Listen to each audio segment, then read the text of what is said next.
আসসালামু আলাইকুম রহমতুল্লাহ বরাকাত। আমার প্রিয়জনরা, আজ আমাদের প্রিয় জন্মভূমি বাংলাদেশে এক ভয়াবহ ভূমিকম্প হয়ে গেল। আল্লাহু আকবার। আল্লাহ সুবহানাহু ওয়া তাআলা আমাদের দেশটাকে যেন তার রহমতের চাদর দিয়ে ঢেকে রাখেন এবং এই ধরনের ভূমিকম্পর আযাব থেকে যেন আমাদেরকে পানা দান করেন, আমিন।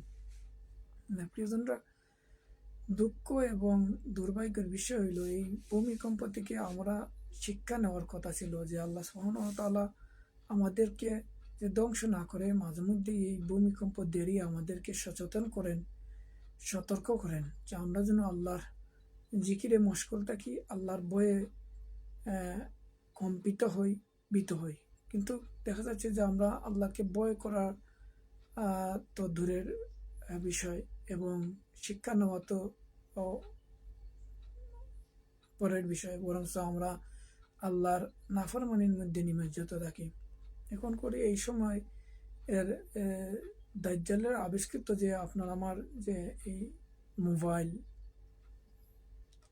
গুলা, এই মাধ্যমে আমরা মানে আল্লাহর জিকিরের চাইতে আল্লাহর নাফরমানির মধ্যে নিমজ্জিত থাকি। আমরা কত ভিডিও করতে পারি, কত সোশ্যাল মিডিয়া চাইতে পারি, নিয়ে ব্যস্ত।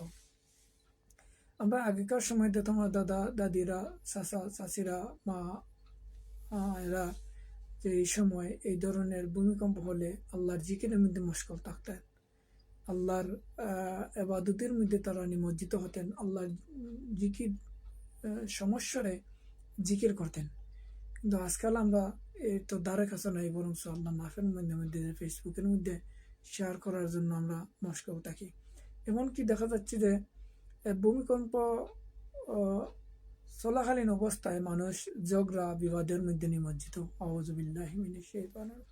আমরা মানে কতটুকু আমাদের অধঃপতন হয়েছে, বিশেষ করে যারা আমরা মুসলিম বা মুমিন দাবিদার হওয়ার পরেও আমরা সচেতন নেই।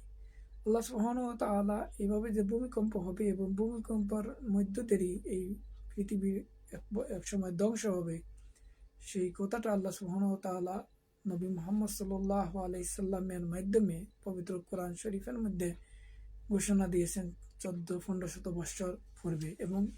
এবং এমনকি যে এই ভূমিকম্পর বিষয়ে একটি পরিপূর্ণ সূরা আল্লাহ সুবহানাহু ওয়া তাআলা নাজিল করেছেন, যে সূরাটির নাম হইল সূরা আয-জিলজাল।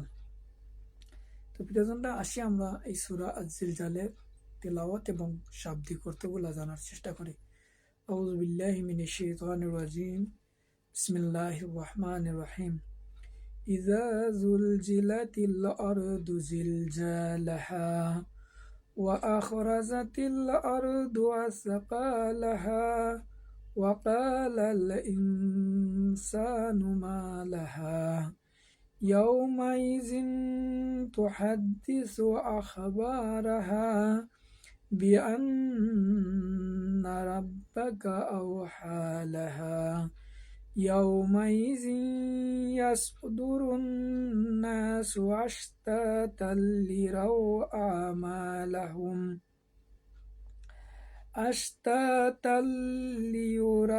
أعمالهم فمن يعمل مثقال ذرة خيرا يره ومن يعمل مثقال ذرة شرا يره।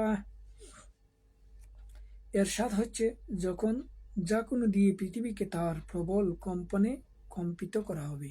মানে এভাবে ভূমিকম্পর পর ভূমিকম্প দেরি আল্লাহ সুবহানাহু ওয়া তাআলা এই দুনিয়াটাকে ধ্বংস করবেন, মানে কিয়ামত সংগঠিত হবে। এবং পৃথিবী যখন তার মধ্যে রক্ষিত মানুষের কৃতকর্মের বোঝা বের করে দেবেন। আল্লাহু আকবার। আমরা এই পৃথিবীতে, এই দুনিয়াতে যা করতেছি জমিনের উপরে, সবকিছু আল্লাহ সুবহানাহু ওয়া তাআলা এই ভূমিকম্পের মাধ্যমে জমিন থেকে বা পৃথিবী থেকে বের করে দিবেন, প্রকাশ করে দিবেন। তখন মানুষরা হতভম্ব হয়ে বলতে থাকবে, তার এ কি হলো, সে তো সব কিছু উপরে দিচ্ছে। মানে তখন আমরা আশ্চর্য হয়ে বলবো যে পৃথিবী কি করতেছে, আমাদের সব কৃতকর্মগুলো প্রকাশ করে দিচ্ছে, সেই দিন সে তার সব কিছু খুলে খুলে বর্ণনা করবে এবং এই পৃথিবীর সব কিছু এক এক করে বর্ণনা করবে, দেখিয়ে দিবে। কেননা তোমার রব তাকে এই কাজের আদেশ দিবেন। কারণ জমিনকে আল্লাহ সুবহানাহু ওয়া তাআলা এই আদেশ দিবেন, পৃথিবীকে আদেশ দিবেন যে মানুষের এই কৃতকর্মগুলো প্রকাশ করার জন্য। সেই দিন মানুষ দলে দলে ভাগ হয়ে যাবে, যাতে করে তাদেরকে তাদের নিজ নিজ কর্মকাণ্ড দেখানো যায় এবং প্রত্যেককে দলে দলে বিভক্ত করা হবে, প্রত্যেককে নিজ নিজ কর্মকাণ্ডগুলো দেখানোর জন্য।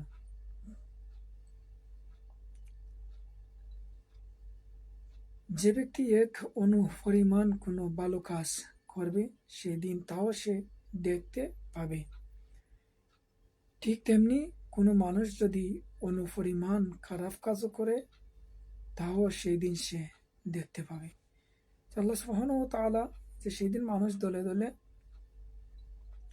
বিভক্ত করবেন বা ভাগ করবেন, যাতে মানুষ তাদের নিজ নিজ কর্মকাণ্ড দেখতে পায়। আল্লাহ সুবহানাহু ওয়া তাআলা সূরা আল বনী ইসরাঈলের 14 নং আয়াতে ইরশাদ করছেন, বিসমিল্লাহির রহমানির রহিম, ইকরা কিতাবাকা কাফা বিনাফসিকা আল ইয়াউমা আলাইকা হাসিবা। আল্লাহ সুবহানাহু ওয়া তাআলা কিয়ামতের দিন মানুষের এই আমলনামা, এই যেটা বলছেন যে দলে দলে বিভক্ত করবে নিজের আমলনামা, দেখুন আল্লাহ সুবহানাহু সেই আয়াতে বলছেন যে তাদের আমলনামাগুলা তাদের হাতে ধরিয়ে দিবেন এবং বলবেন এই আমলনামা আজকের এই তোমার এই কিতাবই তোমার জন্য যথেষ্ট, মানে নিজের হিসাবটা মেলানোর জন্য, দেখার জন্য। এরপরে পরে রাতে যে ছোট ছোট ভালো কাজগুলো আল্লাহ সুবহানাহু ওয়া তাআলা মানুষের সেই আমলনামার মধ্যে তুলে ধরবেন এবং ছোট ছোট খারাপ কাজগুলো এই কিতাবের মধ্যে আমলনামার মধ্যে তুলে দিবেন এবং এই আমলনামা মানুষের পরে আশ্চর্য হবে। সূরা আল কাফের 49 নং আয়াতে আল্লাহ সুবহানাহু ওয়া তাআলা ইরশাদ করেন, আউযু বিল্লাহি মিনাশ শাইতানির রাজিম, যে মা লিহাযাল কিতাব লা ইউগাদিরু সাগীরাতান ওয়ালা কাবীরাতান ইল্লা আসহাহা। যে মানুষ আশ্চর্য হয়ে বলবে যে কেমন কিতাব, যে কিতাবের মধ্যে আমার ছোট ছোট ভালো কাজগুলো দেখা যাচ্ছে, আবার ছোট ছোট খারাপ কাজগুলো দেখা যাচ্ছে। এটা এমন কি আশ্চর্য কিতাব, মানে মানুষ অবাক হয়ে যাবে। তো প্রেজেন্টটা এই হলো আল্লাহ সুবহানাহু ওয়া তাআলা যে এই যে ভূমিকম্প হবে, ভূমিকম্পের মধ্য দিয়ে এই পৃথিবীটাকে ধ্বংস করবেন, এই সূরার মধ্যে সেটাই তুলে ধরেছেন বা উপস্থাপন করেছেন। এই সূরাটি হলো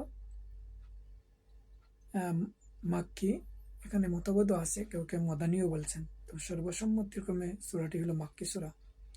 এই সূরাটা হলো 8টি আয়াত আমরা তিলাওয়াত করলাম এবং একটি রুকুর মাধ্যমে সূরা শেষ করা হয়েছে। রুকু মানে ভাষণ, বক্তৃতা,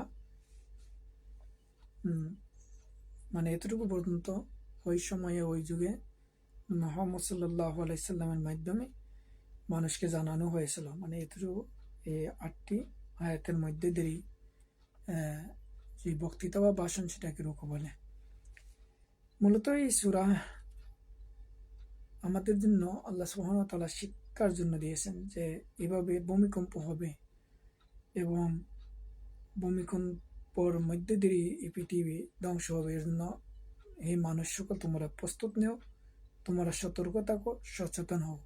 কিন্তু দুর্ভাগ্য বিষয়, আমরা এখান থেকে শিক্ষাও নিচ্ছে না, সচেতন হচ্ছে না, সতর্ক হচ্ছে না, বরং আমরা তার বিপরীত কাজ করতেছি।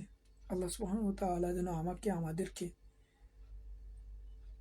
কিয়ামতের এই ভয়াবহ ফিতনা থেকে, ভয়াবহ গজব থেকে, আযাব থেকে যেন অনাদান করেন, এই সাহায্য এই কামনা করে আজকের ভিডিও এখানে শেষ করছি। সুবহানাকা আল্লাহুম্মা ওয়া বিহামদিকা আশহাদু আল্লা ইলাহা ইল্লা আনতা আস্তাগফিরুকা ওয়া আতুবু ইলাইক।